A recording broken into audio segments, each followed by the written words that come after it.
Good afternoon everyone.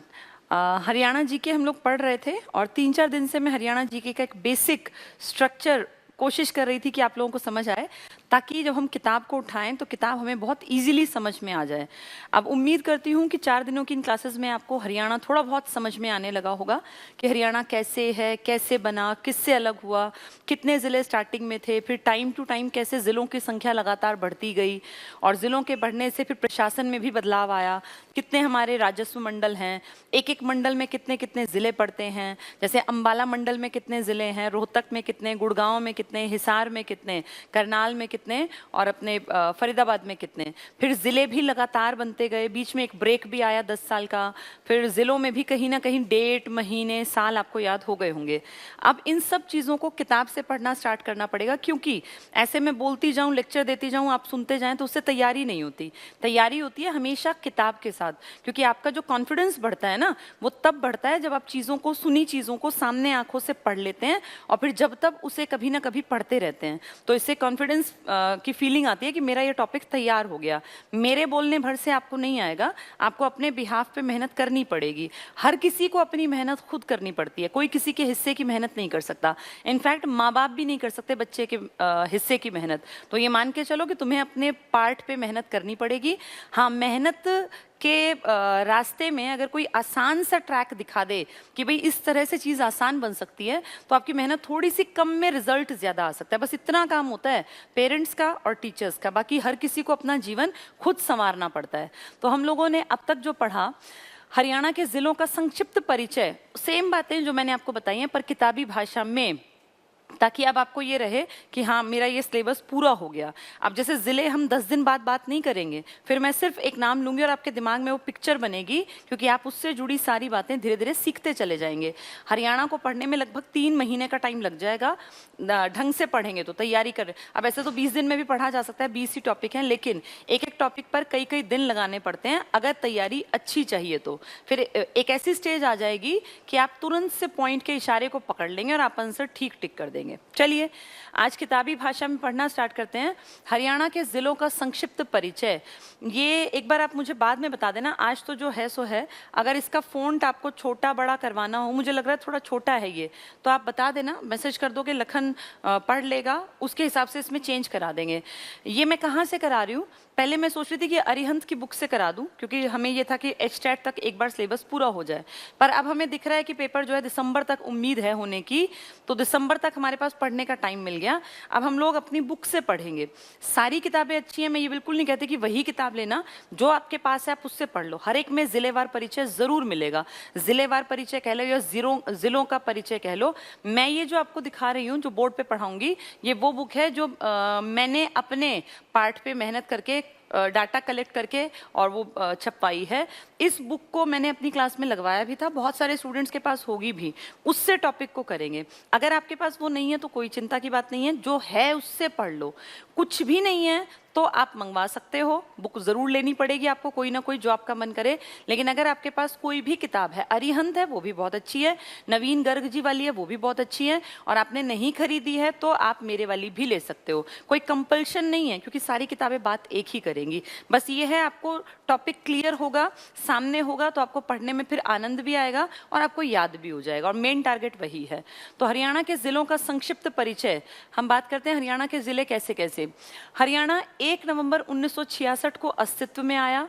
उस समय हरियाणा में 7 जिले थे, और आप सब लोग जानते हो कि हरियाणा के वो 7 जिले कौन से थे। क्या इसमें हम लोग मार्कर यूज नहीं कर सकते इस वाले सॉफ्टवेयर में?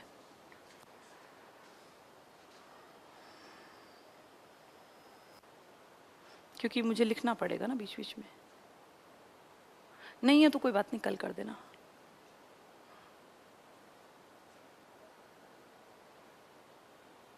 ठीक है, क्योंकि जगह जगह ना हल्का सा, जैसे टीचर को भी सेटिस्फेक्शन मिलता है अगर वो लिख देता है, तो बच्चों को भी अगर वो पढ़ लेते हैं। तो हरियाणा 1 नवंबर 1966 सब जानते हैं अस्तित्व में आया। उस समय हरियाणा में कितने जिले थे? 7। और क्या फॉर्मूला था उनका? घर जेके में, जम्मू कश्मीर में मंडल अलग चीज है, जिले अलग चीज हैं। जिले बने थे घर जेके में और जो मंडल हैं वो हैं घर के एफ। तो ये गुड़गांव, हिसार, अंबाला, रोहतक, जींद, करनाल, महेंद्रगढ़, ये देखो एज इट इज हैं, जींद, करनाल, हिसार, रोहतक, गुड़गांव और महेंद्रगढ़। 1 2 3 4 5 6, एक उधर लिखा है 7वां अंबाला, ये रहा। ठीक है, तो आप ये देख लो, ऐसे याद करना थोड़ा मुश्किल है, घर जेके में याद करना आसान है।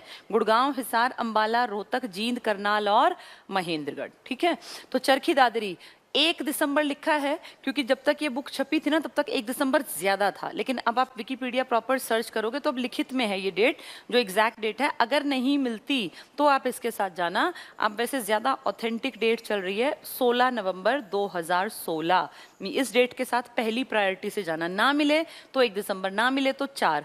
वैसे मुझे उम्मीद है अब सही देंगे, पर बाकी हरियाणा का आप कह नहीं सकते कुछ भी, इनकी गारंटी कोई ले नहीं सकता।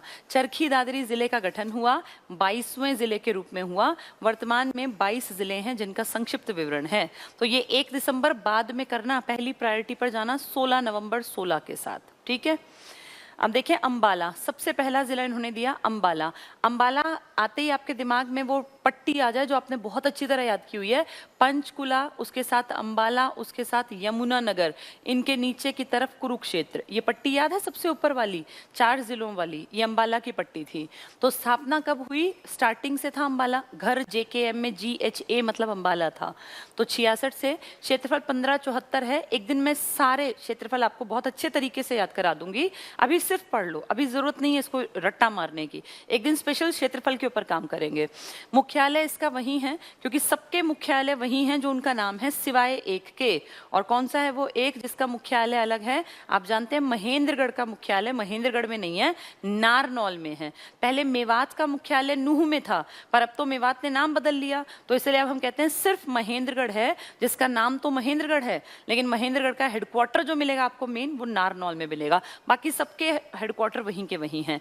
इसकी तहसील है अंबाला, बराड़ा, नारायणगढ़। जैसे कुछ तहसीलें पेपर में पूछ लेंगे नारायणगढ़ कहाँ पड़ती है, तो आपको पता होना चाहिए नारायणगढ़ तहसील पड़ती है अंबाला में।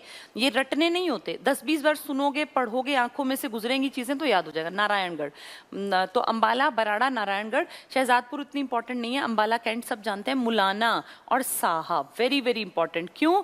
कल शायद मैंने जिक्र भी किया था, मेगा फूड पार्क है यहाँ। हरियाणा में फूड पार्क तो ढेर बन रहे हैं, लेकिन मेगा फूड पार्क, बहुत बड़ा जो फूड पार्क है वो 3 ही है। इनमें अंबाला का साहा पहला था और 2 सोनीपत में हैं। तो ये बहुत बड़ा फूड पार्क है साहा अंबाला में।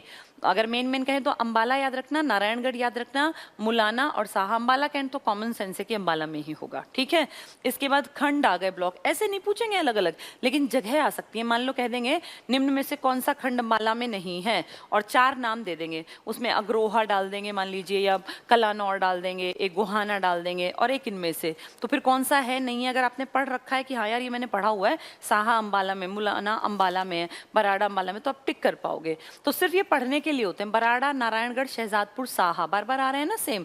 बराड़ा देखो ये रहा, नारायणगढ़ ये रहा, साहा वो रहा। तो इस तरह से क्वेश्चंस आ सकते हैं। ये आइडिया रखना है कि इस नाम की जगह यहाँ पड़ती है।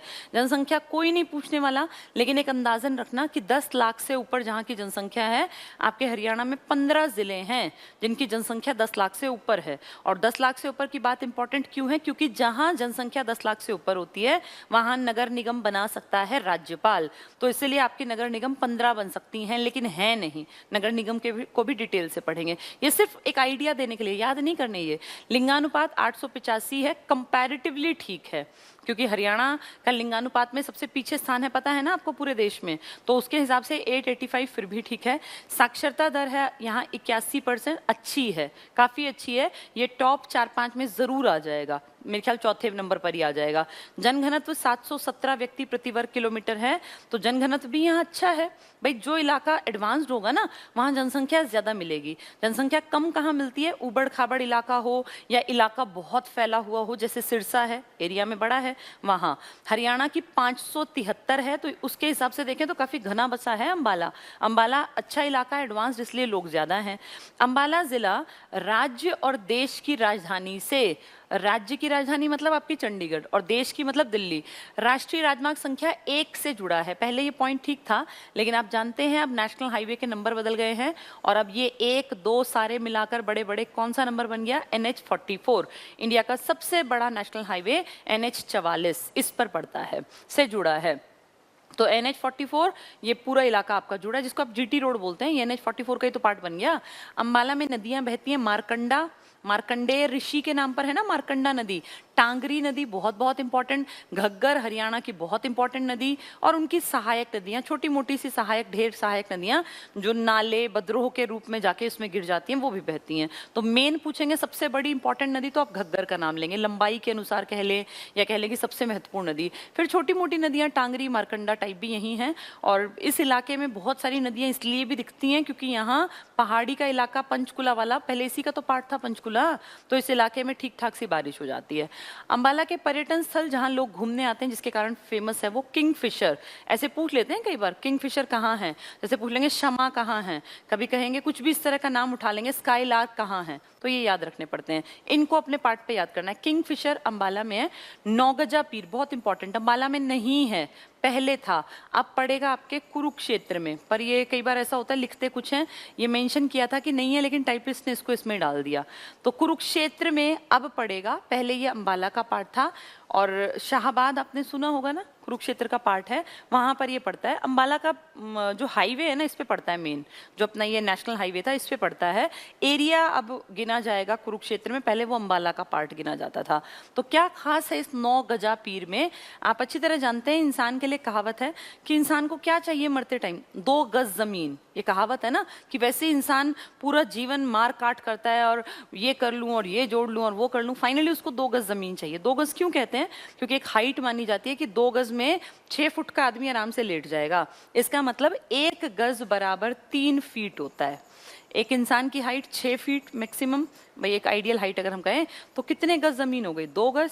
ये आदमी 9 गज का है, बहुत लंबी मजार है। 9 गज का मतलब हुआ 9 तिये 27, एक में 3 फीट है ना, यानी ये आदमी जिसकी ये पीर की जो ये मजार है, ये 27 फुट लंबा था, ऐसा माना जाता है। तो सोचो कितना लंबा आदमी होगा।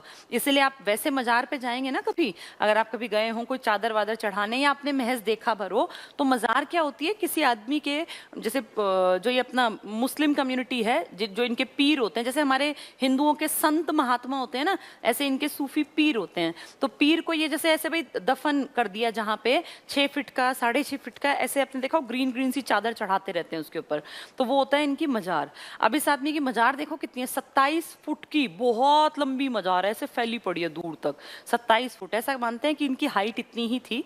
और ये यहाँ के नहीं थे, ये इराक के थे, इराक के। और इराक से कभी ये यहाँ आए थे पंजाब साइड में, फिर यहाँ रहे। यूपी में भी फेमस है, मतलब पूरे उत्तर भारत में कई जगह आपको 9 गजा पीर मिलेगा, सिर्फ हरियाणा में नहीं है, ये कई जगह है 9 गजा पीर। पर क्योंकि हम अपनी बात कर रहे हैं, इसलिए हम इसको अपने से जोड़ते हैं। तो इराक से एक आदमी आया, उस आदमी ने यहाँ लोगों को बहुत अच्छा ज्ञान दिया, और कहते हैं कि उनके सामने लोग मन्नत मांगते थे, और टाइम के अंदर अंदर, भाई किसी ने कह दिया 6 महीने में जी मेरा ऐसा हो जाए, तो वो आशीर्वाद देते थे, और 6 महीने में उस आदमी का काम बन जाता था। यानी टाइम बाउंड काम होता था यहाँ। ऐसा मानने लग गए लोग कि अगर आपने एक समय मांग लिया ना, तो उस समय के अंदर इनकी इतनी कृपा थी कि वो काम बन जाएगा। तो कहते हैं कि जहाँ ये थे वहाँ लोगों के साथ ना कुछ बुरा भी नहीं होता था। तो अब ये मानने लग गए उस नेशनल हाईवे पे जहाँ वो 9 गजा की पीर है, कि वहाँ एक्सीडेंट्स भी पुराने टाइम में बहुत होते थे, लेकिन जब वो पीर बाबा की वो बन गई है मजार, तब से वहाँ एक्सीडेंट्स भी नहीं होते। तो अपनी अपनी मान्यताएं हैं। अब इनकी मान्यता हमारी ये है, और हम अपना क्यों कह रहे हैं? क्योंकि बिल्कुल ठीक जहाँ पे ये है ना, बिल्कुल ऑन रोड है, आपको दिखेगी, मैंने भी देखी है, बाहर से ऑन रोड दिखती है।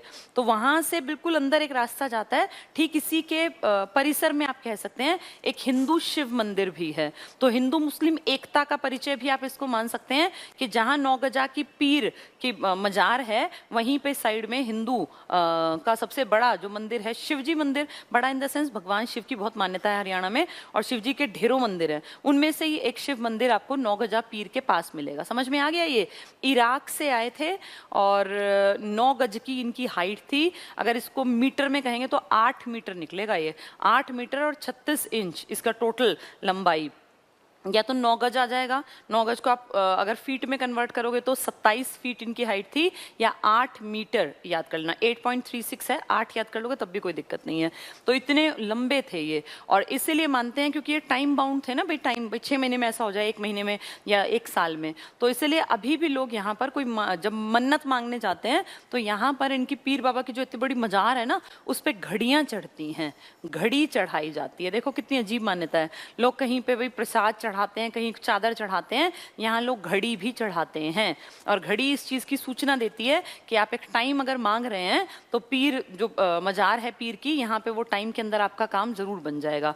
तो ऐसी हरियाणा में एक जगह है जहाँ पे कोई मान्यता कोई मन्नत मांगते टाइम घड़ी चढ़ाई जाती है, तो वो 9 गजा की पीर है।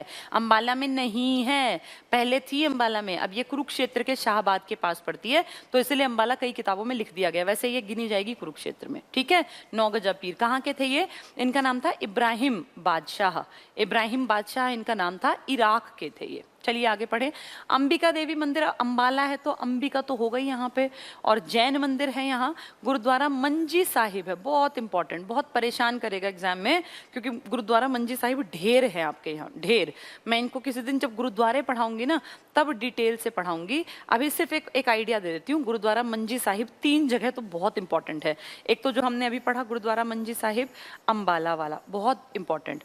एक इसके बाद इंपॉर्टेंट है आपका रोहतक वाला, रोहतक, और एक आपका है कैथल जो कि गुरुद्वारों का शहर भी कहलाता है। 3 सेम नाम के हैं ये, मंजी साहिब। किसी के आगे मंजी साहिब गुरुद्वारा लिख दिया, किसी के आगे श्री मंजी साहिब कर दिया, है मंजी साहिब का। तो सबसे इंपॉर्टेंट अगर तीनों में से पूछें तो नंबर 1 जाना अंबाला के साथ, ना मिले तो जाना रोहतक के साथ, ये भी ना मिले तो थर्ड प्रायोरिटी कैथल है। तीनों जगह तीनों में स्थित है, लेकिन पहले नंबर पे जाना अंबाला के साथ। ठीक है, और ये छठे और 10वें गुरु है ना, जो अपने सिखों के 10 गुरु, आपको नाम भी पता होंगे बहुतों को, उन 10 गुरुओं के नाम पर हैं ये, तो छठे और 10वें के नाम पर है अंबाला वाला मंजी साहिब गुरुद्वारा, वो इंपॉर्टेंट है, ये कई बार एग्जाम में आ चुका। सेंट पॉल चर्च भी है यहाँ, सेंट पॉल चर्च। तो वैज्ञानिक उपकरणों के लिए समझ में आया, कुछ जगह है ये घूमने की। देखो ये मत सोचो कि एक दिन में सब कुछ आ जाएगा, एक आइडिया रखो बस कि यहाँ मंजी साहिब है, सेंट पॉल चर्च है, यहाँ वो 9 गजा, यानी देखो मुस्लिम धर्म की बात भी हो रही है, इस्लाम धर्म की, हिंदू की बात भी हो रही है, क्रिश्चियन की बात भी हो रही है। चर्च, अंबाला कैंट याद है, कैंट का इलाका, अंबाला कैंट में तो क्रांति करनी थी जहाँ अंग्रेज रहा करते थे, तो ये अंग्रेज अपने चर्च वर्च तो जरूर बनाते होंगे, तो तब से एज इट इज चल रहे हैं चर्च का जो सिलसिला है। तो हरियाणा में अंबाला में, अब वैसे कुरुक्षेत्र में 9 गजा, पर बनाया तो अंबाला में था, तो हम कुरुक्षेत्र याद करके जोड़ लेते हैं फिर भी, कि हमने यहाँ क्या पढ़ा, 9 गजा पीर की मजार, 27 फुट का आदमी, 8 मीटर जिसकी हाइट थी, वो कुरुक्षेत्र टिक करना है, पहले अंबाला में था अब कुरुक्षेत्र में है। ठीक है, चलिए आगे देखें। वैज्ञानिक उपकरण, साइंटिफिक जो अपरेटस होते हैं ना, साइंटिफिक अपरेटस, इसको भी ध्यान से समझना। कहते हैं पूरे इंडिया में जितने साइंटिफिक अपरेटस होता है कोई उपकरण, साइंस से जुड़ा, कोई लेबोरेटरी से जुड़ा उपकरण, जितने इंडिया में टोटल निर्यात करते हैं ना, उसका एक बड़ा हिस्सा हरियाणा के अंबाला में बनाया जाता है। कहीं लिखा है 20%, कहीं लिखा है 35%, तो एक बड़ा हिस्सा याद कर लो। वैज्ञानिक उपकरणों के लिए अत्यधिक प्रसिद्ध है ये, इसके कारण अंबाला को विज्ञान नगर, ये थोड़ा सा गड़बड़ में है, इसको ध्यान से समझना। विज्ञान नगर गलत क्यों है? क्योंकि साइंस सिटी नहीं है ये थोड़ा लिखने का हेरफेर है, इसको समझो। वैज्ञानिक उपकरणों के कारण इसको साइंटिफिक अपरेटस सिटी कहते हैं, साइंटिफिक अपरेटस। अपरेटस होते हैं उपकरण जो आपकी इनमें वैधशाला, इसमें यूज होते हैं ना आपकी प्रयोगशालाओं में, उपकरण, एपरेटस। ठीक है, साइंटिफिक, वैज्ञानिक। तो वैज्ञानिक उपकरणों के लिए फेमस है, इसलिए इसको विज्ञान नगर नहीं कहते, साइंस सिटी नहीं कहते, लेकिन वैज्ञानिक उपकरणों का नगर कहते हैं, साइंटिफिक एपरेटस सिटी, वैज्ञानिक उपकरणों का नगर। फिर ये साइंस सिटी कौन सी है? 2017 में आपकी हरियाणा सरकार ने कहा कि हम सोनीपत में जो आपका इंजीनियरिंग कॉलेज है, जिसको आप डी क्रस्ट के नाम से जानते हैं, सोनीपत में एक आपका पड़ता है डी क्रस्ट, जिस दिन यूनिवर्सिटी पढ़ेंगे उस दिन और डिटेल से बता दूंगी।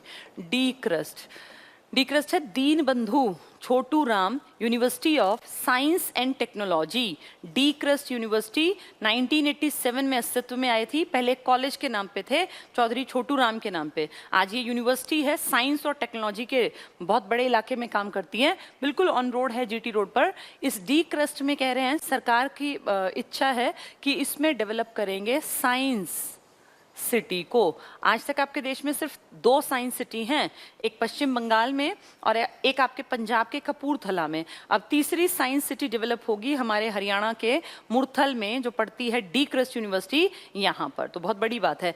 साइंस सिटी आया तो सोनीपत टिक करना, लेकिन साइंटिफिक अपरेटस सिटी आया तो आपको टिक करना है अंबाला। ये भूलना नहीं है, छोटी छोटी चीजें परेशान करेंगे एग्जाम में। इसके अलावा मिक्सी सिटी कहलाता है अंबाला, कारण यहाँ पे मिक्सर ग्राइंडर जूसर जो घरों में होता है ना, जिस मिक्सी जिसको बोलते हैं घर में, जिसमें हम मसाले पीसते हैं या कुछ भी इस तरह की चीजें, मैंगो शेक बना सकते हैं, तो वो मिक्सी ज्यादा बनती है, इसलिए इसका नाम पड़ा मिक्सी सिटी। तो साइंस सिटी नहीं है, साइंटिफिक अपरेटस सिटी है, मिक्सी सिटी है। यहाँ बहुत सारी चीजें हैं। सेंट पॉल चर्च यहाँ पर है। पहले पीर 9 गजा की मजार थी, लेकिन अब वो गिनी जाती है कुरुक्षेत्र में, क्योंकि 73 के बाद तो कुरुक्षेत्र अलग से आइडेंटिटी बन गया। यहाँ हिंदू मुस्लिम की एकता का क्या एग्जाम्पल दोगे? 9 गजा पीर की जो मजार है उसी के प्रेमिसेस में हिंदुओं का शिव मंदिर भी है। तो ये है हमारा अपना अंबाला। साइंस सिटी कहाँ डेवलप करेंगे? सोनीपत मुरथल के डी क्रस्ट में। ठीक है, ये बहुत छोटी सी एक आइडिया, धीरे धीरे चीजें बढ़ती जाएंगी। ऐसा नहीं होता कि आप एक दिन पढ़े और सब कुछ आ जाए, लेकिन धीरे धीरे रोज रोज आपके दिमाग में ना पॉइंट्स बढ़ते जाएंगे। फाइनली एक दिन ऐसा आएगा जब आपको अंबाला के बारे में 50, 100, 200 चीजें पता होंगी। वो एक दिन में नहीं हो सकती, फिर तो मिक्स हो जाएंगी। रोज थोड़ी थोड़ी चीजें बढ़ती जाएं, थोड़ी थोड़ी रोज बढ़ती जाएं। अगला आ गया भिवानी। भिवानी की खासियत क्या है? भिवानी पहले एक टाइम था जब नंबर 1 था अगर एरिया की बात करें, लेकिन चरखी दादरी 16 नवंबर 2016 को जब अस्तित्व में आया तो भिवानी को ही तो काटा गया। काटा इन द सेंस मैप में, वैसे थोड़ी कटता है। तो भिवानी अब एरिया में छोटा है। पहले भिवानी सिरसा जींद के साथ ऐड किया जाता था मंडल में, अब भिवानी चरखी दादरी रोहतक मंडल में शामिल है। क्यों खास है भिवानी, बात कर लेते हैं। भिवानी आपके राज्य का वो हिस्सा है जहां सबसे पहली बार कपड़े की मिल लगी थी, कपड़ा मिल। इससे पहले आपके राज्य में, हरियाणा में कपड़ा मिल नहीं थी। आजादी से पहले तो पंजाब में लग गई थी। ये पहली कपड़ा मिल लगी थी ग्रासिम। ग्रासिम सुना होगा ना, कपड़े के डिजाइनर, बहुत बड़ी कंपनी है। ग्रासिम क्लॉथ मिल लगी थी ये, और ये लगी थी अंग्रेजों के काल में 1937 में। कपड़ा मिल। आज ग्रासिम तो बहुत पीछे रह गया। आज आपके देश का एक बहुत बड़ा इंस्टीट्यूट भिवानी में खड़ा है, जिसको नाम दिया जाता है द TITS, सारे कैपिटल। इसका मतलब है टेक्नोलॉजिकल इंस्टीट्यूट, यानी तकनीकी संस्थान। टेक्नोलॉजिकल इंस्टीट्यूट ऑफ, किस चीज का इंस्टीट्यूट है ये?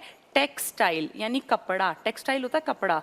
टेक्सटाइल एंड साइंसेज, यानी विज्ञान। कितनी अजीब बात है, कपड़े के साथ विज्ञान को जोड़ दिया, क्योंकि कपड़ा भी वैज्ञानिक चीजों की डिमांड करता है। तो the technological institute of textile and sciences, TI मतलब टेक्नोलॉजिकल इंस्टीट्यूट। बहुत बड़ा एक यूनिवर्सिटी है जहां ढेरों लोग पढ़ते हैं, ढेरों बच्चे रिसर्च का काम करते हैं। तो TITS, the technological institute of textile and sciences, बहुत बड़ा इंस्टीट्यूट आपके भिवानी में आज भी है। आपके भिवानी में ही सबसे पहले कपड़ा मिल लगी थी 1937 में, ग्रासिम कपड़ा मिल। ठीक है, ग्रासिम की मिल थी ये। अब आगे पढ़ते हैं इसके बारे में, क्या बता रहे हैं भिवानी के बारे में। स्थापना आपको पता ही है, 22 दिसंबर 72। किसके साथ बना था? सोनीपत। सोनीपत और भिवानी एक ही साथ बने थे। मुख्यालय इसका सेम, सबके मुख्यालय सेम है सिवाय महेंद्रगढ़ के, उसका नारनौल में है। इसकी तहसीलें, मतलब ये नाम तुम्हें दिमाग में रखने हैं कि भैया ये नाम जो है ये भिवानी में आएगा। कौन कौन से? भिवानी तो है ही, भवानी खेड़ा, भिवानी भवानी एक जैसे लग रहे हैं, भवानी खेड़ा इंपॉर्टेंट है ये भी। तोशाम, तोशाम की बारादरी कभी हिस्ट्री में पढ़ेंगे। तोशाम की पहाड़ियां फेमस हैं। तोशाम में कहते हैं पृथ्वीराज चौहान, थोड़ा थोड़ा बता देती हूँ, फिर जब पढ़ेंगे ना लास्ट में जब हिस्ट्री में तो बहुत आसान दिखेगा। तोशाम में कहते हैं पृथ्वीराज चौहान, जो बहुत बड़े राजा हुए हैं राजपूतों में, चौहान वंश के, जिन्होंने देखो लड़ाई की थी 1191 में गौरी के साथ और उसको भगा दिया था यहाँ से। और 92 में भी दगाबाज जयचंदों के कारण वो हारा, नहीं तो बहुत ताकतवर लड़का था, यंग एज में ही तो मारा गया था वो, इतना प्रतापी राजा। तो तोशाम में ना बारादरी फेमस है। बारादरी ये क्या चीज है?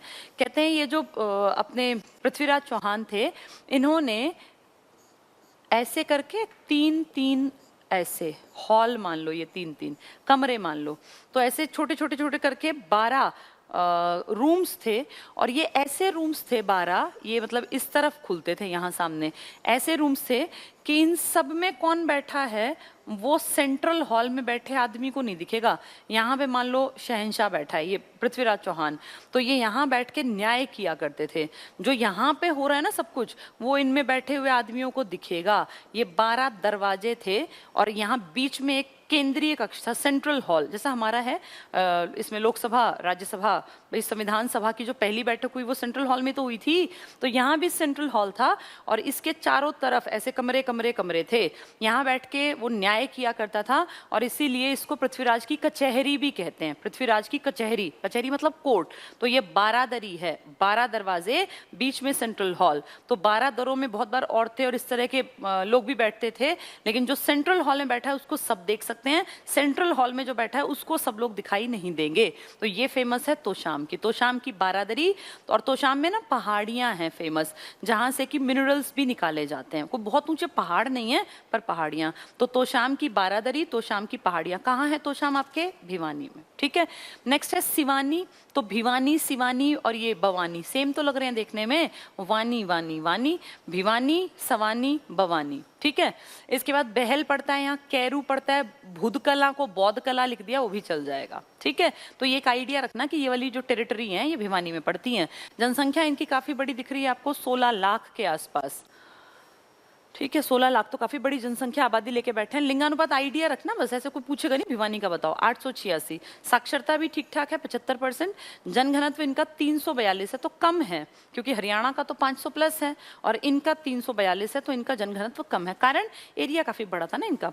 भिवानी का पूरा नाम देखो क्या बता रहे हैं, भानी ग्राम था इसका पुराना नाम, पूरा नहीं है, पूरा पुराना होना चाहिए। भिवानी का पुराना नाम था, पुराना नाम था भानी ग्राम, जो भियानी बना टाइम बीतते बीतते, फिर भियानी बना, फिर भिवानी होते होते फिर फाइनली हो गया भिवानी। इसका वर्णन देखो किस किताब में है, आईने अकबरी। किसने लिखी है? अबुल फजल ने। यानी अकबर के टाइम पे जो किताब लिखी गई, अकबर के बारे में जो कथाएं लिखी गई, उसमें नाम आया है हमारे भिवानी का। कैसे, ऐसा कैसे हुआ? क्योंकि अकबर जो था वो या तो इसमें अपना आगरा में रहा करता था, फतेहपुर सीकरी में, या फिर दिल्ली, ज़्यादातर तो यही था, या फिर लाहौर गया था।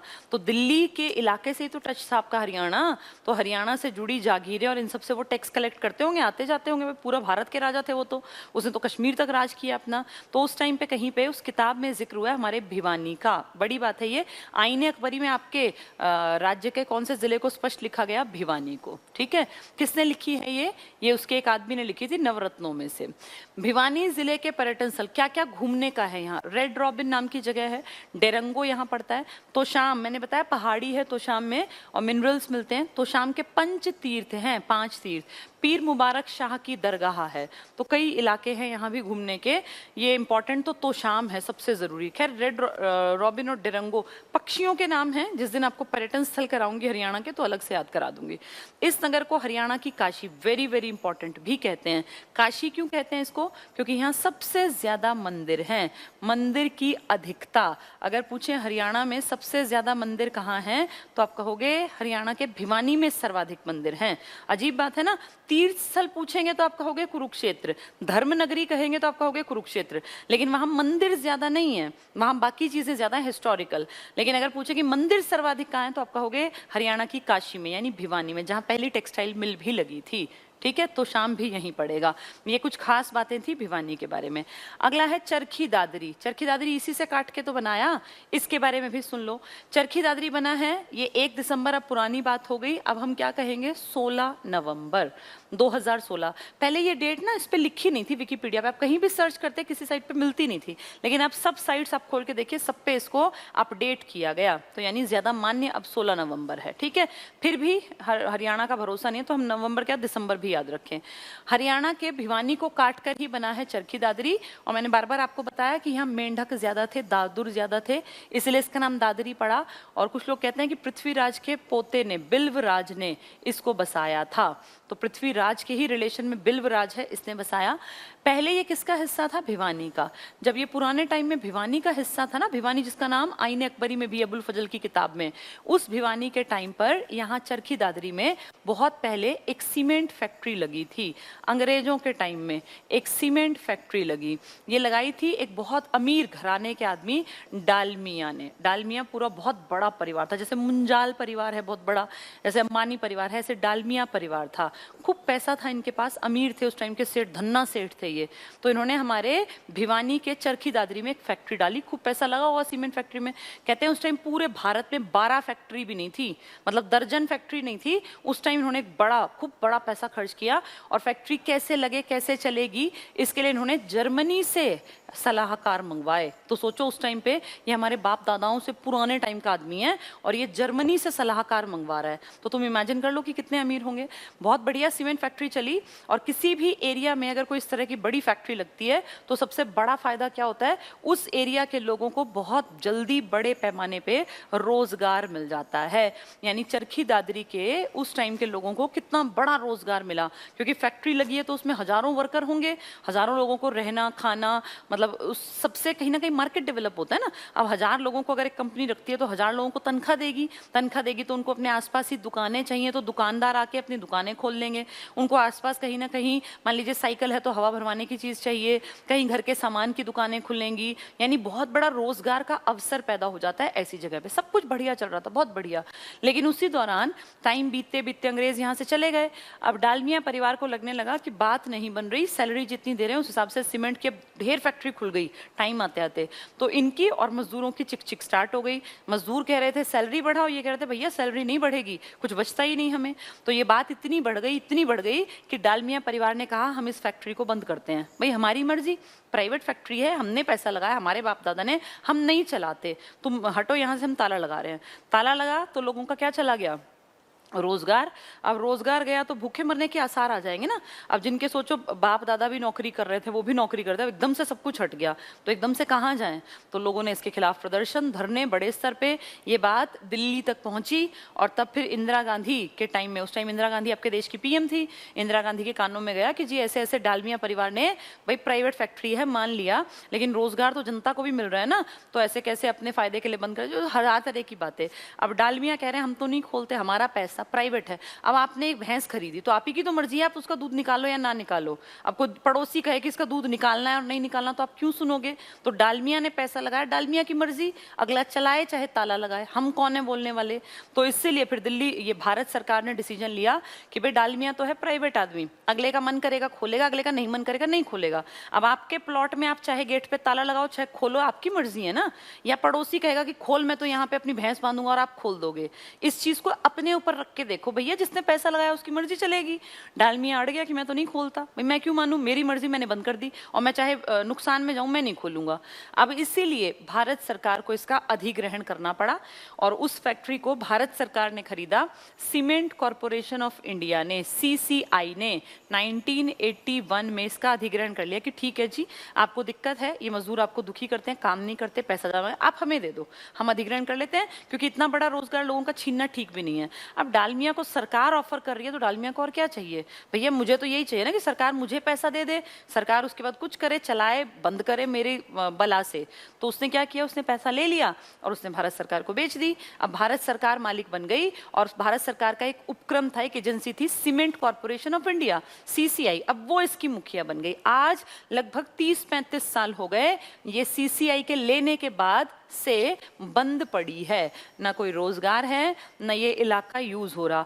350 एकड़ बताते हैं इसकी जमीन है, इतनी जमीन बंद पड़ी है। जो उस टाइम वहां पे घर बनाए गए थे, कहते हैं बहुत बढ़िया बढ़िया कोठियां बनी थी, क्योंकि सीमेंट फैक्ट्री में जो मालिक टाइप के जो बड़े बड़े मैनेजर होंगे वो भी तो रहेंगे ना वहां पे, तो जीएम और इस तरह के असिस्टेंट मैनेजर, ढेर मकान, आवास के लिए, लोगों के रहने के लिए क्वार्टर्स बनाए गए, क्योंकि बाहर से आके भी लोग रहते थे, तो वो सब अब खंडर में तब्दील हो गया। प्रॉपर्टी तो गई सो गई, वो एरिया भी खाली पड़ा है। तो कई बार ये बात उठती है, सांसदों के थ्रू भी जनता और विधायक ये बात करते हैं, और अपने यहाँ हरियाणा में तो उठती रहती है कि इस प्रॉपर्टी का कुछ अच्छा यूज क्यों नहीं कर रहे हो, या तो आप किसी और काम को, किसी और चीज को यहाँ खड़ा कर लो, यहाँ कुछ और लगा दो, लोगों को रोजगार मिल जाए। 350 एकड़ को आप बंद करके पड़े तो इसका फायदा क्या है। तो ये डालमिया फैक्ट्री ये बहुत इंपॉर्टेंट फैक्टर है जिस कारण कभी ये न्यूज में रहा करता था। अब ये पहले पड़ती थी भिवानी में, अब ये कहाँ पड़ेगी, अब ये आपके चरखी दादरी में बंद पड़ी है वो फैक्ट्री। ठीक है, तो मुख्यालय कहाँ है इसका, अपनी जगह। तहसीलें दादरी और बाढ़ड़ा, बाढ़ड़ा ये जगह का नाम है। चरखी दादरी के पर्यटन स्थल क्या है, रेस्ट हाउस मंदिर है। एक यहाँ इंपॉर्टेंट है हनुमान मंदिर, ये इंपॉर्टेंट है, कई बार मतलब किताबों में दिख जाता है आपको। इमलोटा एक गांव का नाम है, इमलोटा, यहाँ एक हनुमान मंदिर है, बड़ा मेला भरता है ऐसा कहते हैं, किताबें तो कम से कम लिखती हैं कि इमलोटा में हनुमान मंदिर का काफी बड़ा मेला लगता है। रंगीला हनुमान मंदिर है। और कपूरी की पहाड़ी, इसी को करपूरी भी लिखा हुआ है, करपूरी की पहाड़ी। जैसे तोशाम की पहाड़ी पूछेंगे तो भिवानी, और करपूरी की पहाड़ी पूछेंगे तो, या कपूरी की पहाड़ी तो वो चरखी दादरी। ठीक है, इस नगर को पृथ्वीराज चौहान के छोटे बेटे थे बिल्वराज चौहान, कहीं कहीं पोता लिखा है, इससे कोई फर्क नहीं पड़ता, बिल्वराज बस नाम याद रखना कि ये पृथ्वीराज की फैमिली में बिल्वराज ने बसाया था। चरखी दादरी का प्रमुख उद्योग सीमेंट उद्योग है नहीं, गलत है, ये सीमेंट उद्योग था। मैंने कहानी आपको हिस्ट्री बता दी, कैसे डालमिया परिवार की चिकचिक हुई मजदूरों के साथ, उनके संगठन के साथ। उन्होंने कहा हम ताला लगा देंगे, बंद कर दिया उन्होंने ताला। फिर सीसीआई ने खरीदा सीमेंट कॉर्पोरेशन ऑफ इंडिया, लेकिन वो अब 35 साल से लगभग बंद पड़ी है। तो ये उद्योग सीमेंट उद्योग अब था, अब है नहीं। ठीक है, नेक्स्ट, फोगाट बहने पहले भिवानी में गिनी जाती थी ना उनका गांव, अब वो चरखी दादरी में है। फरीदाबाद, फरीदाबाद आप अच्छी तरह जानते हैं, थोड़ा सा सुन लेते हैं फिर आगे बढ़ेंगे। फरीदाबाद आपके राज्य का कौन सा जिला बना था, 12वां जिला। कब बना था, तो ये 1 नवंबर तो गलत लिखा है, ये 15 अगस्त होना चाहिए। ज्यादातर किताबें वैसे 2 नवंबर लिखती हैं, गलत, 15 अगस्त आएगा। ये टाइपिस्ट को मैंने 3 डेट लिख के दी हुई थी कि ये वाली लिखना टिक किया था, लेकिन उसने क्या किया, जो नहीं टिक थी वो कर दी। तो ये 2 नवंबर किताबों में है, जो कि गलत है। प पलवल, प पंचकुला, फ फरीदाबाद, इन तीनों की डेट है 15 नवंबर, और ये 15 अगस्त, आज़ादी का दिन। ठीक है, चलिए अब क्या है फरीदाबाद में, जब हम आज़ाद हुए ना 1947 में, तो उस टाइम बहुत सारे लोग भाग के पाकिस्तान के पंजाब से हमारे पंजाब में आ गए, और तब हम भी क्या थे, पंजाब। तो ये सोच लो कि उस टाइम पे जो लोग रेफ्यूजी थे ना, रेफ्यूजी समझते हो ना, जिनको किन्हीं कारणों से भागना पड़ जाए, राजनीतिक कारणों से, सरकारें जब कुछ गड़बड़ करे, तो कितने सारे लोग अपना पाकिस्तान जब अलग हुए तो हिंदू लोगों को लगा कि हमें कहीं को मार दे यहाँ पे, और हम लोग वापस अपने देश चल पड़ते हैं। तो वो वहां से उठ के पंजाब से और हमारे पंजाब में आ गए। तो उस टाइम पंजाब में जब इतनी भीड़ आई तो कहाँ इनको खिलाएं, कहाँ रखें। तो देश की सरकार ने उस टाइम पे कहा, जो हरियाणा का हिस्सा था, तब तो पंजाब का हिस्सा माना जाता था, कि यहाँ पे जो इलाका है ना फरीदाबाद, इसको डेवलप कर दो, इस फरीदाबाद को डेवलप कर दो रेफ्यूजीज के लिए।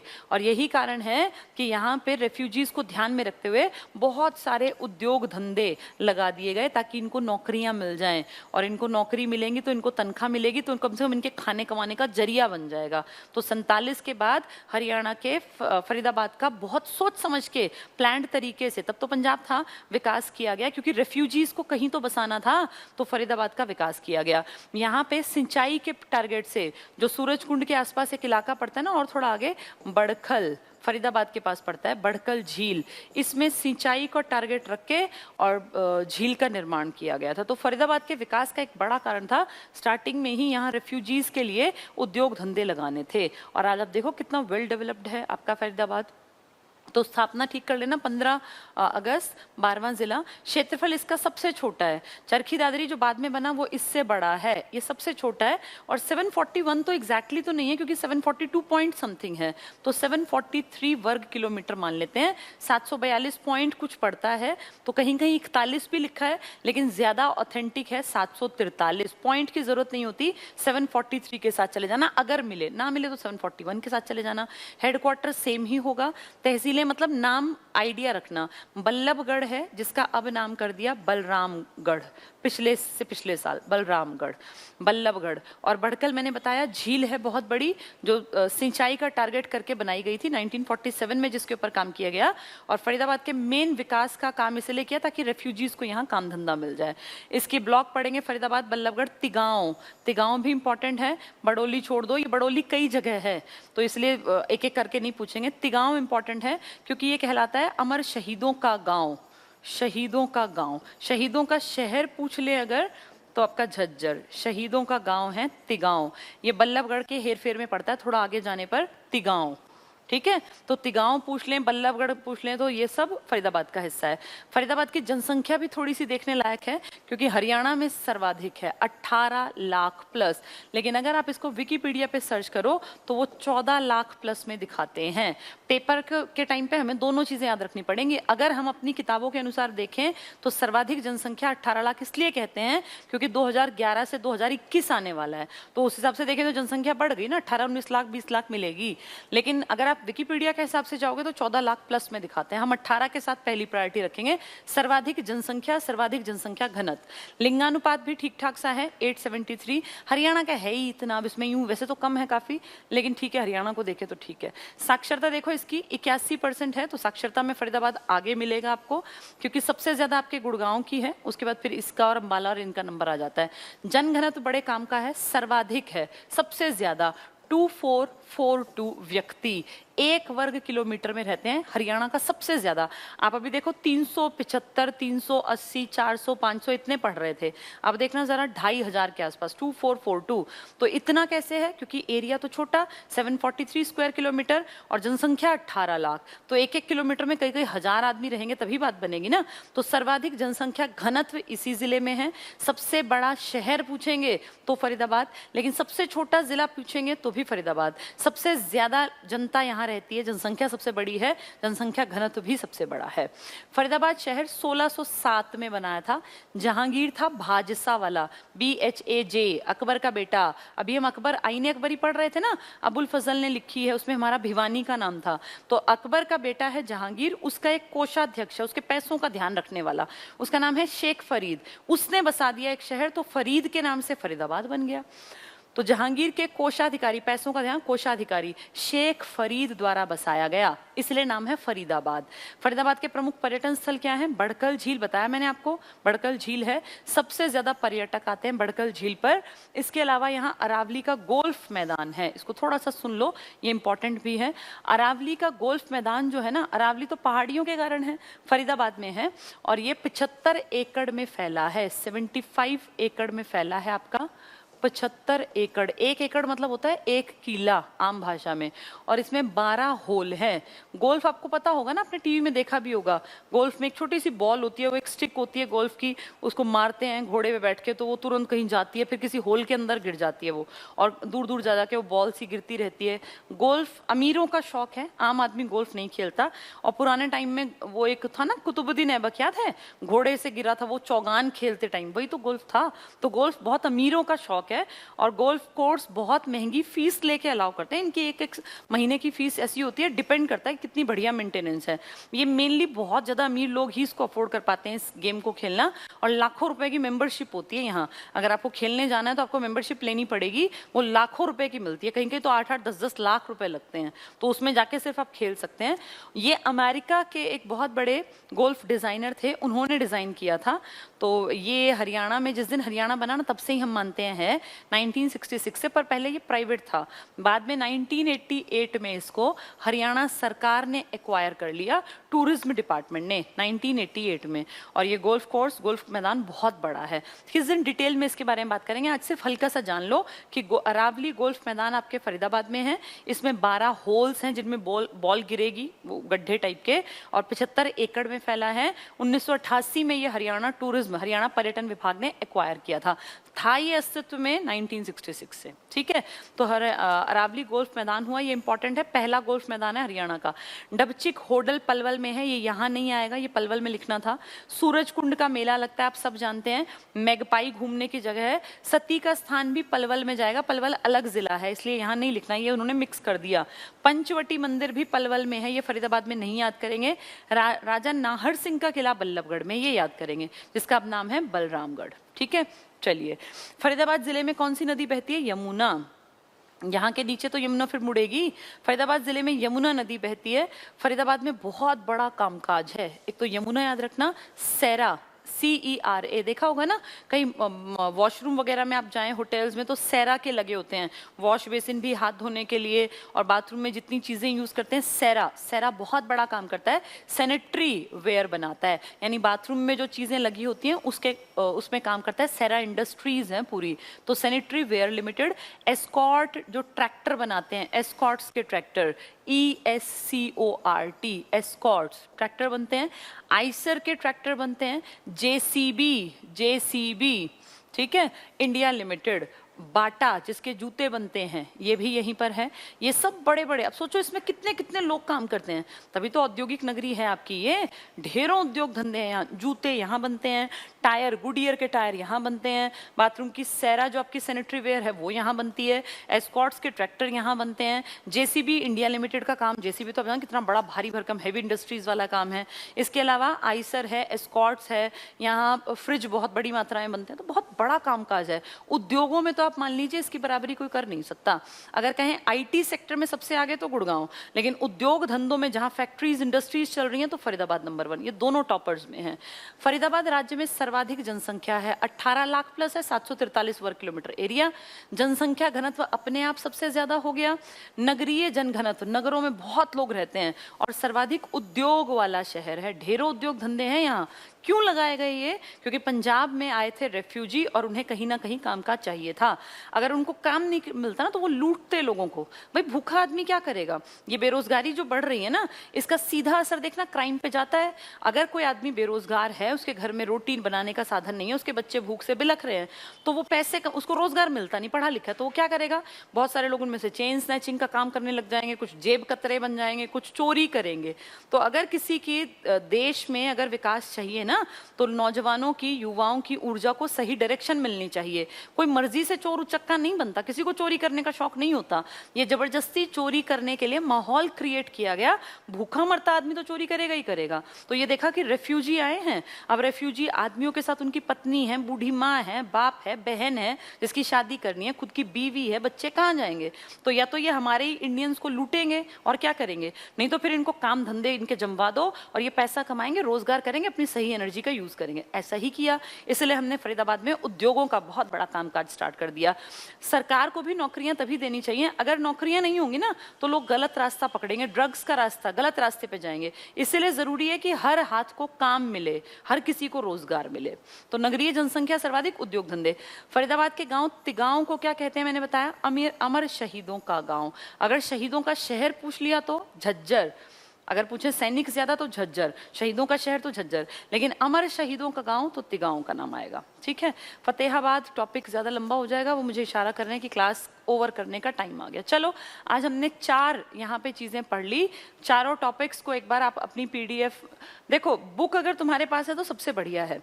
ये वाली बुक है जो हमारे स्टूडेंट्स के पास होगी भी, मैंने पढ़ाई भी थी, ये फरवरी में पढ़ानी स्टार्ट की थी बैच में, फरवरी मार्च, फिर मार्च में लॉकडाउन लग गया, नहीं तो ये टारगेट था कि इसको अप्रैल तक मैं कंप्लीट करा दूंगी। अब इसको डिटेल से पढ़ते चलेंगे क्योंकि हमारे पास टाइम है। और आज भी अखबार में आपने देखा होगा कि दिसंबर में एग्जाम हो सकते हैं।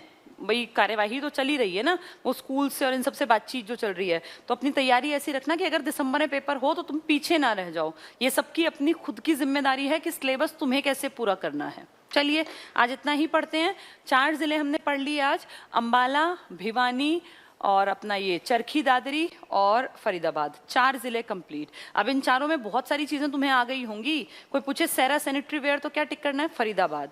कोई पूछे कि 9 गजा की पीर वाले का कहाँ है तो आप कहोगे कुरुक्षेत्र। पहले कहाँ था? अंबाला। घड़ी कहाँ चढ़ाई जाती है? 9 गजा पीर में। कितनी लंबाई थी उनकी? 27 फीट या 8 मीटर की। कोई पूछे किंगफिशर कहाँ है तो अंबाला। ये आपको याद करने पड़ेंगे, 2-4 बार पढ़ोगे ना इनको तब ये याद होगा। जिलेवार परिचय इस टॉपिक का नाम है, और जिनके पास बुक है वो इसको 2-4 बार पढ़ के अंडरलाइन कर लेना। ये हरियाणा के जिलों का संक्षिप्त परिचय हम पढ़ रहे हैं। ठीक है, 2-3 दिन में ये पूरा हो जाएगा, फिर इसके बाद बाकी आगे अब धीरे धीरे चीजें बढ़ती जाएंगी। एक बार जिलों का टॉपिक पूरा हो गया ना, फिर खेती, नदियाँ, पठार, ये जो हरियाणा में जो ये अपने खनिज हैं, ये सब चीजें पढ़ेंगे, फिर अंडरस्टैंडिंग बढ़ती चलेगी। चलिए, थैंक यू।